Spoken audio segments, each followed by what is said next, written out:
oso erasunean. Bakarrik jo izan dugu analizatzera produzio moduan, gainegitura, azpiegitura eta oroar pertsona eta naturaren arteko kontrasana. Eta hortik eratortzen den konstrukzio ideologiko guztia.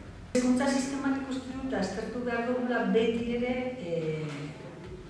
errealitatearen oinarrituta. Hau da, jendarte batek bere hezkuntza sistema sortzen du, alde batetik behar duelako jendartean sortzen den jakintza zein den erabaki eta transmititu, eta gero beste aldetik jendartearen antolakuntza nolabait hezkuntza sistemaren bitartez ere garatzeko.